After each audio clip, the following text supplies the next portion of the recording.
Hi friends, నేను మీ Shravan. Welcome to my channel. So weekend వచ్చింది కాబట్టి బిగ్ బాస్ హౌస్ నుండి ఒకరైతే బయటికెళ్ళే సమయం ఆసన్నమైంది. సో ఈ వీక్ బిగ్ బాస్ హౌస్ నుండి ఎవరు ఎలిమినేట్ అవుతున్నారు, అలానే ఎవరు ఎలిమినేట్ అయ్యే ఛాన్సెస్ ఎక్కువ ఉన్నాయి, అలాగే ఎవరు లీస్ట్లో ఉంటే నో ఎలిమినేషన్ పెట్టి సేవ్ చేస్తారు. సో ఇవన్నీ కూడా మనమైతే డిస్కస్ చేద్దాము. సో ఎవరైతే ఫస్ట్ టైం నా ఛానల్ని చూస్తున్నారో వెంటనే సబ్స్క్రైబ్ చేసుకోండి, అలాగే వీడియోకి ఒక లైక్ అయితే చేయండి. సో మీరు లైక్ చేస్తే నా వీడియో అనేది ఎక్కువ మందికి రీచ్ అవుతుంది గైస్. సో నెక్స్ట్ వచ్చేసి నామినేషన్ లిస్ట్ చూసినట్టయితే మనకి ఈ వీక్ వచ్చి బేబక్క, విష్ణుప్రియ అండ్ సోనియా, భాష అండ్ పృథ్వీ, మణికంఠ. సో వీళ్ళ ఆరుగురు నామినేషన్లో అయితే ఉండడం జరిగింది. సో ఫస్ట్ సోనియా గురించి మాట్లాడుకుంటే ఈ వీక్లో ఆమెను చూసినట్టయితే చాలా ఓవర్ మాటలు, over action and that meaningless arguments అయితే చాలా చేసి ఉండింది. బట్ స్టిల్ ఆమె అయితే సేవ్ అవుతుంది. ఎందుకు అంటే బయట వచ్చేసి ఆమెకు చాలా స్ట్రాంగ్ పియర్ టీమ్ అయితే ఉండింది, చాలా ఓట్లు అయితే గట్టిగా పడుతున్నాయి. సో నెక్స్ట్ వచ్చేసి తెలంగాణ స్లాంగ్ కూడా మాట్లాడుతుంది కాబట్టి మన పిల్ల అని చెప్పేసి వాళ్ళు కూడా అయితే ఓట్ చేస్తారు. అలానే నెక్స్ట్ చూసినట్టయితే నలుగురు లాస్ట్ 4 days నుంచి చూస్తే నిఖిల్తో అయితే చాలా క్లోజ్ ఉండింది. కాబట్టి నిఖిల్ ఎలానో నామినేషన్స్లో లేడు కాబట్టి నిఖిల్ ఓట్లన్నీ కూడా ఆమెకైతే పడి ఉండొచ్చు. కాబట్టి మ్యాక్స్ టు మ్యాక్స్ సోనియా అయితే ఎలిమినేట్ అవ్వదు ఈ వీక్. అండ్ దట్టు ఒకవేళ ఇన్కేస్ లీస్ట్లో ఉన్నా కూడా ఈ స్టార్ మా బ్యాచ్ ఎవరైతే ఉన్నారో వాళ్ళైతే పక్కా నో ఎలిమినేషన్ పెట్టైనా సరే సోనియాని అయితే సేవ్ చేస్తారు, రాసి పెట్టుకోండి. సో నెక్స్ట్ వచ్చేసి విష్ణుప్రియ. విష్ణుప్రియని చూసినట్టయితే నాకు ఈ వీక్లో ఎక్కడ గేమ్ అన్నట్టు కనిపించలేదు. ఏందిరా నాయన, ఆమె వచ్చేసి మినిమం డిఫెండ్ చేసుకునే స్కిల్స్ కూడా కనిపించలేదు నాకు నామినేషన్స్ టైంలో కానీ అట్లా.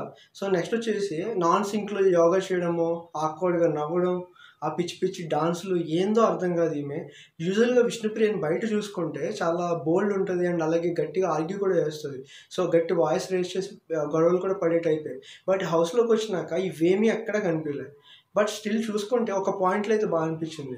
బేబక్కి మన వంట విషయంలో నామినేషన్స్ టైంలో మంచిగా స్టాండ్ అయితే తీసుకుంది. ఇట్లా చేసింది. బట్ స్టిల్ ఆమె అయితే సేవ్ అవుతుంది, ఎందుకంటే ఆమెకి బయట ఫ్యాన్ బేస్ చాలా గట్టిగా ఉంది కాబట్టి. ఈ వీక్ అయితే విష్ణుప్రియ అసలు ఎలిమినేట్ అయ్యే ఛాన్సే లేదు. నెక్స్ట్ చూసినట్టయితే పృథ్వీ. యాక్చువల్లీ పృథ్వీని అందరూ ఏమనుకున్నారంటే ఫస్ట్ వీకే ఎలిమినేట్ అయిపోతారని పక్కా ఫిక్స్ అయిపోయి ఉన్నారు. బట్ చూస్తూ ఉంటే ఆయన కూడా ఎంతో కొంత కామెడీ యాంగిల్ అయితే ఉండింది, కొంచెం ఎంటర్టైన్మెంట్ కూడా ఇస్తూ ఉన్నాడు. నెక్స్ట్ వచ్చేసి ఆయనకి స్టార్ మా సపోర్ట్ అయితే గట్టిగా ఉండింది, ఎందుకంటే ఆయన వచ్చేసి స్టార్ మాలో చాలా సీరియల్స్ అయితే చేస్తూ ఉన్నాడు కాబట్టి వాళ్ళ సపోర్ట్ పక్కా ఉంటుంది. నెక్స్ట్ వచ్చి కొంచెం పిఆర్ టీమ్ కూడా ఉండింది దీనికి. మ్యాక్స్ టు మ్యాక్స్ ఈయన కూడా ఎలిమినేట్ అయ్యే ఛాన్స్ అయితే లేదు యాజ్ ఆఫ్ నో. నెక్స్ట్ వచ్చేసి మనకి శేఖర్ భాష. భాషను చూసుకున్నట్టయితే హౌస్లో చాలా మంచి ఎంటర్టైన్మెంట్ అయితే ఇస్తూ ఉన్నాడు ప్రజెంట్. అలానే చాలా మంచి ఆర్గ్యుమెంట్స్ కూడా అయితే చేస్తాడు ఆయన. అలానే కొన్ని పాయింట్స్ కూడా బాగుంటాయి భాష దగ్గర చూసినట్టయితే. ఏంటి అంటే మనం మణికంఠ విషయంలో అంటాడనమాట, ఆయన 4 బాణాలు వేస్తాడు, మనం తిరిగి 2 బాణాలు వేస్తే నా ఫ్లాష్ బ్యాక్ అంటాడని చెప్పేసి. ఇట్లాంటి చాలా మంచి పాయింట్స్ కూడా మాట్లాడతాడు కాబట్టి భాషకు కూడా గట్టిగా ఓట్లు అయితే పడుతున్నాయి. ఆయన అయితే పక్కా ఎలిమినేట్ అయ్యే ఛాన్స్ అయితే లేదు. ఇన్ కేస్ ఒకవేళ లీస్ట్లో ఉన్నా కూడా యాజ్ యూజువల్ స్టార్ మా బ్యాచ్ అయితే సేవ్ చేస్తారు. నెక్స్ట్ వచ్చేసి మణికంఠ. మణికంఠని ఎలిమినేట్ చేయడానికి నాకు తెలిసి బిగ్ బాస్ కూడా భయపడతాడేమో, ఎందుకంటే మణికంఠ అంత అన్ప్రెడిక్టబుల్ అనమాట. ఒకసారి నవ్వుతాడు, ఒకసారి కూల్ ఉంటాడు, ఒకసారి కామెడీ చేస్తాడు అండ్ ఒకసారి టూ ఎమోషనల్ అయిపోతాడు అనమాట. ఆయన ఎవ్వరికీ అసలు అర్థం కాడు ఇప్పటి వరకు అయితే. బట్ ఎంతో కొంత కంటెంట్ అయితే వచ్చింది ఆయన వల్ల.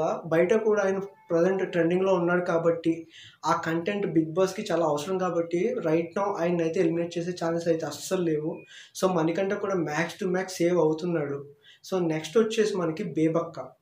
యూజువల్గా బేబక్కకి బయట చాలా మంచి ఫాలోయింగ్ ఉంటుంది, టిక్టాక్లో వాటిలో వీటిలో. ఆమె చాలా మంచిగా గట్టిగా మాట్లాడుతుంది, చాలా స్ట్రాంగ్ ఉంటుంది, అది ఇది అని చెప్పి చాలా హోప్స్ అయితే ఉండేవి. బట్ హౌస్లోకి వచ్చినాక ఆమె చాలా అంటే ఒక సాయిబాబాలా మారిపోయింది అనమాట. అంటే ఒక అయోమయంగా ఉండడం అంటే ఏందో అసలు అర్థం కాలే. మ్యాక్స్ టు మ్యాక్స్ బేబక్ అయితే ఎలిమినేట్ అయ్యే ఛాన్సెస్ అయితే చాలా గట్టిగా కనిపిస్తూ ఉన్నాయి, రాసి పెట్టుకోండి. పక్కా ఎలిమినేషన్స్ ఉంటే మాత్రం బేబక్ ఎలిమినేట్ అవుతుంది. ఇన్ కేస్ ఒకవేళ ఈరోజు వినాయక చవితి కాబట్టి నో ఎలిమినేషన్స్ పెట్టే ఛాన్సెస్ కూడా ఉన్నాయి. బట్ ఇంకా మనం అయితే చెప్పలేము వాటి గురించి. ఈరోజు నైట్కి అయితే మనకి ఎవరు ఎలిమినేట్ అయ్యారు అనేది పక్కా తెలుస్తూ ఉండింది. నెక్స్ట్ వచ్చి ఈ లోపల మేబీ ఏమన్నా లీక్ అయితే కూడా బయటికి రావచ్చు ఎవరు ఎలిమినేట్ అయ్యారు అనేది. నేనైతే మీకు అప్డేట్ చేస్తూ ఉంటాను గైస్. మీరు ఎవరు ఎలిమినేట్ అవుతారు అనుకుంటున్నారో కమెంట్ చేయండి. అలానే ఎవరైతే ఫస్ట్ టైం నా ఛానల్ని చూస్తున్నారో సబ్స్క్రైబ్ చేసుకోండి, అలాగే ఒక లైక్ అయితే చేయండి. Okay guys, thank you.